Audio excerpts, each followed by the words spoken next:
किसी ने बड़े कमाल की बात कही है कि आस्था की परीक्षा तब होती है जब हम प्रभु से जो चाहें वो हमें ना मिले, लेकिन तब भी हमारे दिल से धन्यवाद निकले।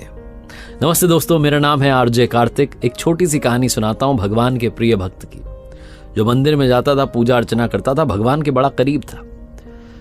एक दिन उसने भगवान से कहा कि भगवान, आप कब तक यहां मूर्ति बन के खड़े रहेंगे?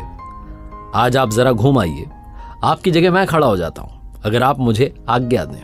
भगवान ने कहा ठीक है, मैं चला जाता हूं, लेकिन एक बात का ध्यान रखना, और वो एक बात ये है, शर्त ये है कि यहां जो भी आए दर्शन के लिए, जो भी मांगे, जो भी करे, जो भी हो, तुम कुछ मत बोलना, तुम कुछ मत करना, बस मूर्ति बनकर खड़े रहना। मैंने सबके लिए प्लान बना रखा है, योजना बना रखी है, सबका काम कर दूंगा, तुम कुछ मत बोलना। भक्त ने कहा ठीक है, जो आज्ञा। भगवान चले गए, भक्त वहां मूर्ति बन के खड़ा हो गया। भक्त आते रहे, जाते रहे दर्शन के लिए। एक व्यापारी आया, प्रणाम किया, प्रणाम करके जब पलटा तो उसकी पॉकेट में से, उसकी जेब में से पर्स गिर गया।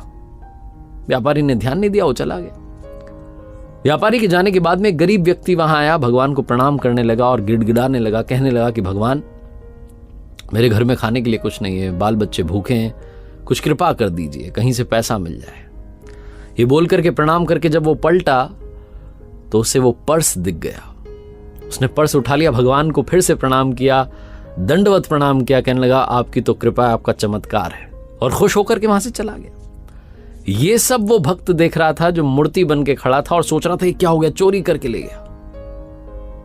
उस गरीब व्यक्ति के चले जाने के बाद में वहां पर एक नाविक आया, नाव चलाने वाला, आकर के प्रार्थना करने लगा, प्रणाम करने लगा और कहने लगा कि भगवान, मैं 15 दिन के लिए समुद्री यात्रा पर जा रहा हूं, आप देख लेना मेरी यात्रा सही से हो जाए, मुझे संभाल लेना, घर वालों को संभाल लेना, सब कुछ आपके हवाले, मेरी यात्रा सफल बनाना भगवान। ये बोलकर के उसने प्रणाम किया, और जब वो पलटा तो पीछे पुलिस खड़ी हुई थी।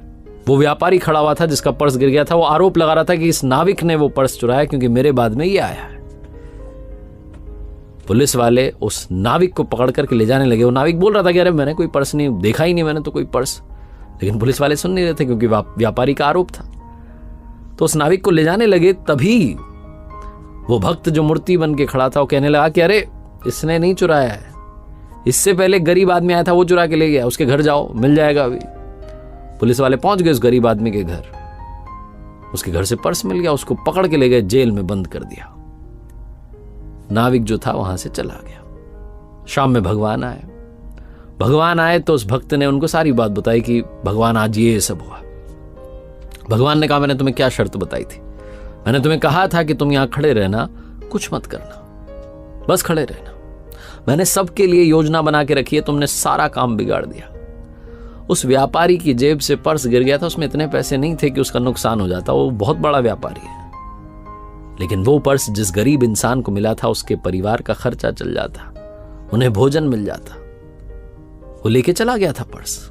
उसके बाद जो नाविक आया था, वो नाविक जिस 15 दिन की यात्रा पर जाने की बात कर रहा था, वहां भयंकर तूफान आने वाला था, उसकी जान जानी पक्की थी, उसकी पत्नी विधवा हो जाती। इसीलिए मैंने योजना बनाई थी, तुमने सारा काम बिगाड़ दिया, तुमने उस गरीब आदमी को जेल में डलवा दिया, उस नाविक को यात्रा पर भेज दिया, अब उसकी जान चली जाएगी, उसकी पत्नी विधवा हो जाएगी। भक्त जो था वो जमीन में लेट गया, प्रणाम करने लगा, माफी मांगने लगा कि कुछ तो कर दो। भगवान ने कहा अब तो सब बिगड़ गया। छोटी सी कहानी, लेकिन सार ये है कि प्रभु ने सबके लिए प्लान बनाया हुआ है, योजना बनाई हुई है। तो अगर आपके मन का नहीं भी हो रहा है, जो आप चाह रहे हैं वो आपको नहीं भी मिल रहा है, तब भी आपके दिल से धन्यवाद निकलना चाहिए, क्योंकि उस पर आपका भरोसा प्रगाढ़ होना चाहिए। एक बार फिर से वही बात कहूंगा जो अक्सर आपसे कहता हूं, हमेशा कहता हूं, ऊपर वाले के आशीर्वाद के साथ, अपनी मेहनत और अपनों के प्यार के साथ कर दिखाओ कुछ ऐसा कि दुनिया करना चाहे आपके जैसा।